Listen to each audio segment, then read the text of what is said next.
Pernah nggak sih Anda ngerasa kalau hidup ini, ya gitu-gitu aja, nggak ada alur cerita yang jelas, cuma kayak kumpulan hari yang lewat begitu saja? Nah, kali ini kita akan bedah sebuah ide yang keren banget dari Donald Miller tentang gimana caranya mengubah hidup kita jadi sebuah kisah yang layak untuk diceritakan. Donald Miller membuka bukunya dengan kalimat yang jujur aja kayak tamparan. Maksudnya dalam banget.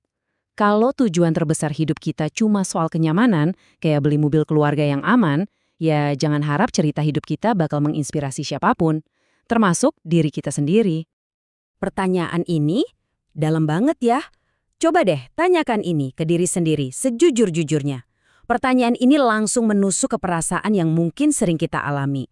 Hidup kita kadang terasa datar, acak, dan gak punya tujuan yang bikin semangat.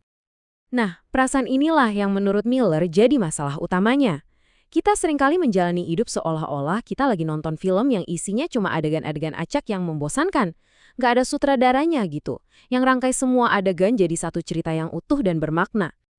Miller sendiri ngalamin ini loh, dia melihat kembali hidupnya. Oke, dia pernah menang pertandingan football, pernah beli truk baru. Tapi, apakah momen-momen itu kalau digabungkan jadi sebuah cerita yang wow? Jawabannya, ternyata nggak juga, cuma kumpulan kejadian acak aja. Tapi kemudian semua berubah. Ada sebuah kejadian nggak terduga yang maksa dia buat melihat hidupnya dari kacamata yang benar-benar baru. Dia seolah-olah dipaksa jadi editor film untuk hidupnya sendiri, yang tadinya acak-acakan, sekarang harus dicari benang merahnya. Dan ironisnya, titik balik ini datang dari dua orang sutradara yang mau bikin film dari memoarnya. Mereka bilang terus terang, Don, sorry nih, hidup lo di buku ini boring. Kenapa?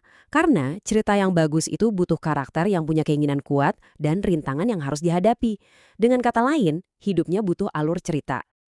Dan disitulah dia sadar, para pembuat film itu bukan cuma lagi ngajarin dia cara bikin film.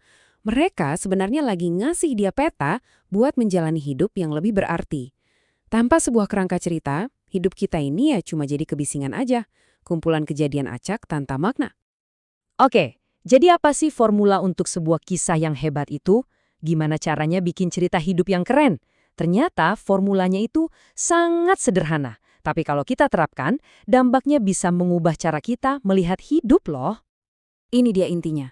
Cuma sesimpel ini. Coba deh pikirin, semua film keren, novel favorit Anda, pasti polanya begini.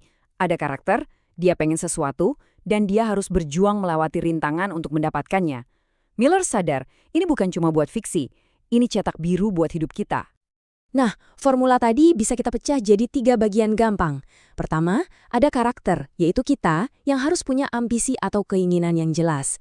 Kedua, ada insiden pemicu, sesuatu yang terjadi dan memaksa kita untuk bergerak. Dan ketiga, ini yang paling penting, kita harus mau dan berani mengatasi konflik untuk mencapai tujuan itu. Oke, ini kedengarannya bagus ya, tapi apa ini cuma teori doang? Sama sekali enggak. Miller ngasih banyak contoh nyata yang kuat banget tentang bagaimana formula ini bisa mengubah hidup seseorang dari yang tadinya cuma penonton pasif jadi pahlawan di ceritanya sendiri. Kita ambil contoh temennya Miller, namanya Jason. Dia punya anak perempuan yang mulai bermasalah, memberontak, dan kena pengaruh buruk. Jason sadar satu hal yang penting banget. Anaknya itu bukan nakal, dia cuma lagi nyari cerita untuk dijalanin, dan karena nggak ada cerita bagus yang ditawarkan, ya dia ambil cerita pemberontakan yang ada di depan matanya. Ini luar biasa banget kan pemikirannya? Kita semua ini pada dasarnya butuh sebuah cerita untuk jadi bagian di dalamnya.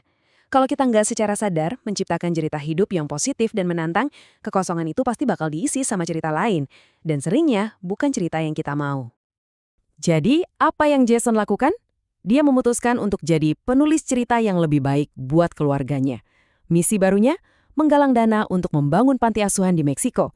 Tiba-tiba, peran putrinya berubah. Dia bukan lagi si pemberontak, tapi jadi bagian penting dari sebuah misi heroik untuk menolong orang lain.